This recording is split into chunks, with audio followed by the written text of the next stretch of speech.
بسم اللہ الرحمن الرحیم ایاک نعبد و ایاک نستعین۔ میرے پاکستانیوں، میں ابھی رات کے تقریباً 12 بجنے لگے ہیں، تو میں آپ کے سامنے صرف مختصر بات کرنا چاہتا ہوں، اور وہ بات ہے یہ جو سارا توشہ خانہ کا ڈرامہ چل رہا ہے۔ تو میں یہ واضح کر دوں کہ یہ ضروری آپ کا سمجھنا ہے کہ یہ توشہ خانہ یہ ہے کیا۔ یہ توشہ خانہ 70 سال سے ایک ہی قانون بنا ہوا ہے توشہ خانہ کا، جو جس کو بھی تحفے ملتے ہیں 70 سال سے، چاہے prime minister, president, minister, army chief, وہ ساروں کا ایک ہی قانون ہے۔ اسی قانون کے مطابق جو بھی توشہ خانہ سے میں نے چیزیں لی، اس قانون کے مطابق چلا۔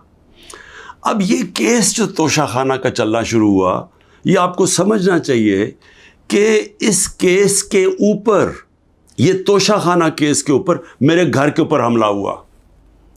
4 دن پہلے پولیس پہنچ گئی کہ جی آپ نے وہ توشہ خانہ کا ایک میجسٹریٹ کے سامنے کیس سننے جانا ہے۔ 4 دن پہلے پولیس پہنچ گئی، اور یہاں پورا میرے گھر کے اوپر 26 گھنٹے اٹیک ہوا۔ مجھے جب 9 مئی کو غیر آئینی اور قانونی طور پہ اغوا کیا گیا اسلام آباد ہائی کورٹ سے، تو مجھے جب جیل میں لے گئے پولیس لائنز میں، وہاں مجھے ایک دم پتہ چلتا ہے کہ ایک جج صاحب، جج ہمایوں دلاور وہاں بیٹھے ہوئے ہیں، اور وہ آپ کے اوپر توشہ خانہ کے کیس کے اوپر کوئی کارروائی کرنا چاہتے ہیں۔ نہ میرا وکیل، نہ مجھے کیس کا پتہ، اور پتہ چلتا ہے کہ وہ ادھر آ کے میرے اوپر فرد جرم لگا کے چلے جاتے ہیں۔ فرد جرم لگا سکتے ہی نہیں جب تک کہ میرے اوپر، جب تک مجھے پوری طرح بتایا نہ جائے کہ وہ ہے کیا، میرے سامنے فرد جرم لگتا ہے یا میرے وکیل کے سامنے۔ جب ہمیں یہ پتہ چلا، اس سے اگلے دن ہم نے ریکیوزل کا کہا۔ ہم نے کہا جی ہمیں ان جج صاحب سے جس طرح انہوں نے کارروائی کی ہے، ہمیں کوئی انصاف کی توقع نہیں ہے۔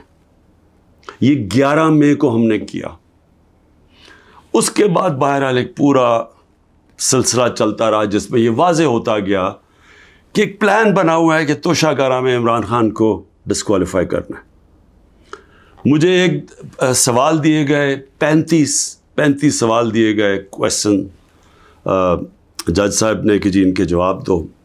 محرم کی چھٹیاں بھی تھی، خیر ہم نے بڑا زور لگا کے اس کا جواب تیار کیا۔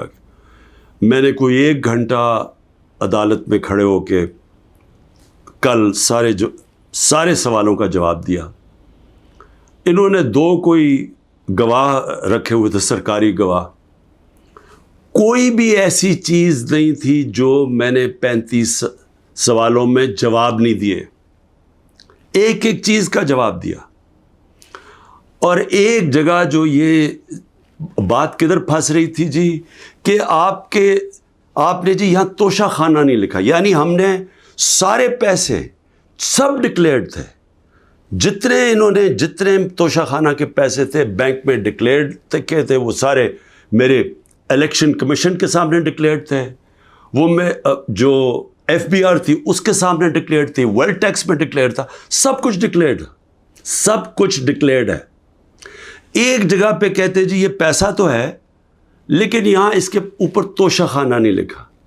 اب یہ میرے اکاؤنٹنٹ نے بھرا ہوا تھا، 40 سال سے میری وہی اکاؤنٹنگ فرم ہے۔ تو میں نے اپنے گواہ میں لکھا کہ یہ اکاؤنٹنٹ کا کام ہے آ کے آپ کو ایکسپلین کرے، پیسے تو ہیں کہ جی اس نے توشہ خانہ پیسے کے آگے لکھا یا نہیں لکھا۔ حالانکہ وہ اکاؤنٹنٹ کلیئر ہے کہ قانونی طور پہ اس نے ٹھیک کیا، اب وہ اکاؤنٹنٹ نے آنا تھا۔ آج پتہ چلتا ہے جج صاحب کہتے ہیں جی 1 گھنٹے میں گواہ کو پروڈیوس کرو۔ گواہ راستے میں ہوتا ہے، کہتے اب ہم نے کینسل کر دیا، اب کوئی گواہ آپ سامنے نہیں لا سکتے۔ میں یہ سوال پوچھتا ہوں، یہ کوئی ملٹری ٹرائل ہو رہا ہے، میرا رائٹ، میرا حق ہے فیئر ٹرائل کے لیے، یعنی ایک دم گواہ کینسل کر دیے۔ میں نے کوئی 5-6 گواہ لے کے آنے تھے تاکہ وہ ایکسپلین کرے، جو 35 کویسچنز انہوں نے بھیجے ان کے جواب میں مجھے موقع تو ملے کہ اگر کوئی پوچھے، میرے وکیل ان کو سمجھانے کے لیے، گواہ تو اس لیے ہوتے ہیں، گواہی سارے کینسل کر دیے، اور آج اب ایسے لگ رہا ہے کہ کل فرد جرم قائم کر دیں گے. یعنی مجھے سمجھ نہیں آ رہی کہ یہ جلدی اتنی کیا ہے. کیا کل 2 دن، آج گواہ آ جائے، کل گواہ آ جائے، اس کے بعد پھر آپ نے جج صاحب فیصلہ کرنا ہے وہ آپ نے کرنا ہے. لیکن مجھے تو موقع ملے کہ ہر دنیا میں ایک موقع ملتا ہے انسان کو فیئر ٹرائل کا، وہ مجھے موقع دینا چاہیے. اور ابھی سپریم کورٹ میں یہ بھی کہہ دوں کہ ہم نے ریکیوزل کا بھی ان جج صاحب کا کہا ہوا ہے کہ ہمیں ان کے اوپر اعتماد نہیں ہے. وہ پڑا ہوا ہے اسلام آباد ہائی کورٹ میں. وہ اسلام آباد ہائی کورٹ بدقسمتی سے فیصلہ نہیں کر رہے چیف جسٹس صاحب. میں یہ بھی کہہ دوں کہ صرف اتنی زیادہ، پتہ نہیں میں کتنے کیسز میں ہوں، صرف 2 ججز کے اوپر میں نے ریکیوزل کا کہا ہوا ہے. ایک اسلام آباد ہائی کورٹ کے چیف جسٹس اور دوسرے یہ جسٹس دلاور. یہ میرا رائٹ ہے کہ اگر میں سمجھ رہا ہوں مجھے انصاف نہیں مل رہا تو میرا یہ حق ہے کہ میں ان کو ریکیوز کرواؤں، ان کو کہوں کہ کسی اور کو بھیج دے. اب وہاں بھی فیصلہ نہیں ہو رہا اسلام آباد ہائی کورٹ میں. ہم سپریم کورٹ میں گئے ہیں، سپریم کورٹ کہہ رہے ہیں کہ اسلام آباد ہائی کورٹ فیصلہ کرو، اور سپریم کورٹ نے کہا کہ تب تک انہوں نے جسٹس دلاور نے فیصلہ نہیں کرنا جب تک کہ یہ اس کے اوپر فیصلہ نہیں ہوتا ٹرانسفر پہ. لیکن مجھے لگ رہا ہے کہ کل انہوں نے فیصلہ کر دینا ہے، اس لیے میں رات کو لیٹ آپ کے سامنے آ رہا ہوں. میں آخر میں ایک اور بات کہتا چلوں کہ فیس بک پہ 2014 میں جسٹس دلاور نے اپنی فیس بک پہ میرے اوپر ایسے ریمارکس دیے ہوئے ہیں جس سے لگتا ہے کہ وہ مجھے انصاف نہیں دے سکتے.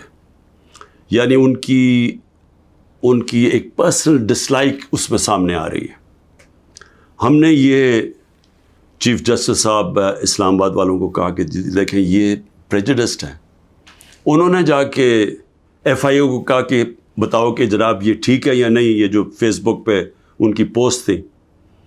ایف آئی اے نے وہ چیک کر کے کہ کیونکہ وہ ڈیلیٹ کر چکے تھے پوسٹ، انہوں نے واپس کہا دی وہاں تو پوسٹ ہی نہیں ہے. دیکھیں بڑا آسان کام ہے. اگر آپ اس ملک پہ انصاف چاہتے ہیں، میں چیف جسٹس صاحب اسلام آباد آپ کو بھی کہتا ہوں اور ایف آئی اے آپ کو بھی کہتا ہوں، ایک فیس بک کو ایک صرف لیٹر جانا چاہیے آپ سے، ایک ای میل کریں کہ یہ کیس ہو رہا ہے. 90 دن تک ان کے پاس ریکارڈ ہوتا ہے.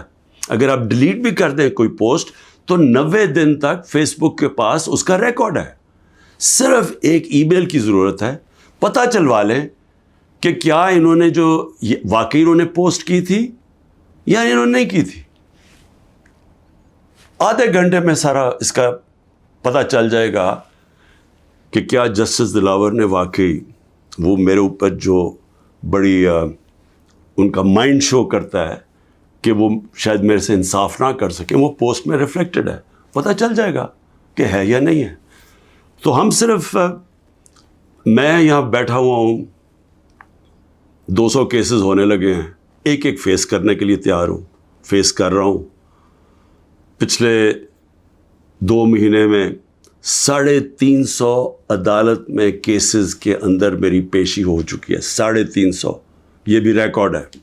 میں آگے بھی تیار بیٹھا ہوں، لیکن صرف یہ چاہتا ہوں کہ انصاف ملے. اور انصاف ملنا کوئی مشکل کام نہیں ہے. اگر صرف مجھے یہ موقع دیا جائے کہ اگر میں یہ سمجھتا ہوں کہ کوئی جج میرے سے انصاف نہیں کر رہا تو یہ میرا حق ہے کہنا کہ جی ٹرانسفر کر دیں کیس کسی اور جج کو. تو میں ابھی بھی امید رکھتا ہوں کہ کل فیصلہ کرنے سے پہلے اسلام آباد ہائی کورٹ اور سپریم کورٹ میری بات سنیں گے تاکہ مجھے فیئر ٹرائل مل سکے. شکریہ.